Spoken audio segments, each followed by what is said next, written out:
Do you want to be a monster at Dead by Daylight but can't be bothered to remember all the perks? Well, here's some perks and builds that I personally enjoy at every level of gameplay. Enjoy. Warning, I am aware that almost all perks in this game can be useful. This is not a tier list. First up to bat, we have the Noob, someone who is still pooping their pants from the killer's heartbeat. For the perk options, we have Spine Chill, a perk that gives a visual warning whenever the killer is looking directly at you within 36 meters. Second, an Exhaustion perk. I came up with two options in the noob category. The first is Sprint Burst, coming from Meg Thompson. The second is Overcome, coming from Jonah. Meg T might be more readily available for most people, so that's why Sprint Burst is there. However, Jonah with Overcome seems to be better for noobs. Sprint Burst, you have to actually play around with your exhaustion. With Jonah, you can just take a hit with Overcome and call it a day. For perk number 3, we have a few options. I like to go with Kindred or Bond. They are aura reading perks. They will help you and your team be aware of where the killer is and where each other are at all times. And for the fourth option, if you use Bond, you can also pair Bond with Prove Thyself, which is a combo that I wish I saw when I was new.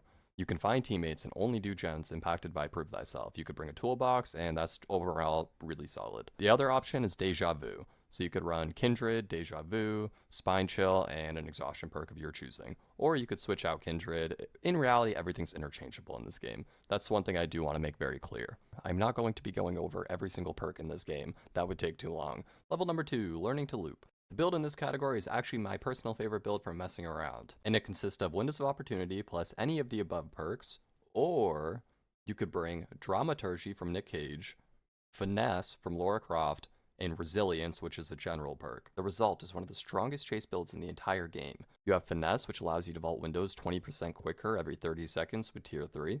You have Drama from Nick Cage, which allows you to get a speed boost with some added gambling effects, so I will let you read those. Drama and Finesse only activate when you are healthy, so you need some sort of perks to counteract that. That is where Resilience comes in. Resilience gives you a 9% boost on almost all actions in the game when you are injured, and I can let you read the specifics on that one. Lastly, the most important perk of this build, Windows of Opportunity.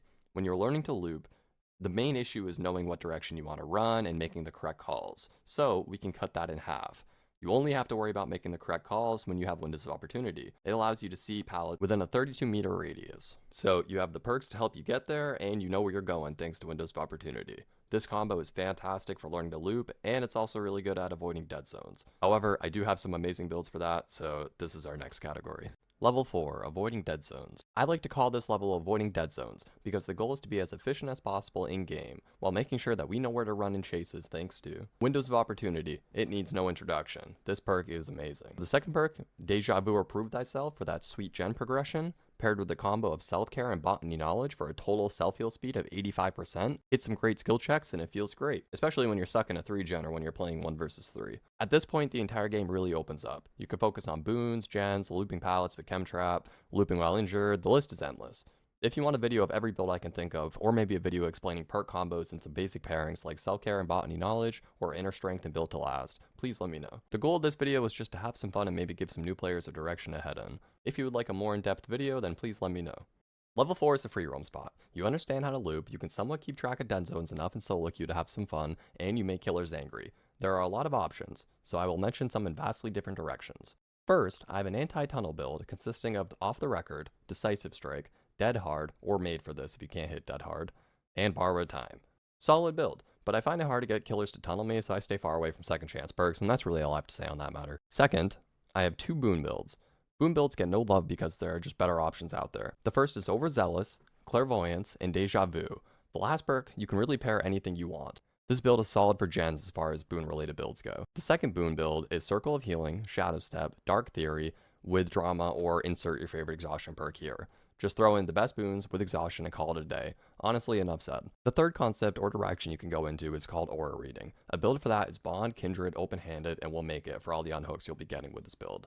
The fourth and final concept is what I like to call an overachieving gen build. Inner strength, built to last, stakeout, and hyperfocus can help cruise through gens if you hit your skill checks. Well, there it is. That is a build for each stage of skill progression in Dead by Daylight. If you enjoyed the video, leave a like and please consider subscribing for at least half a second. Thank you very much.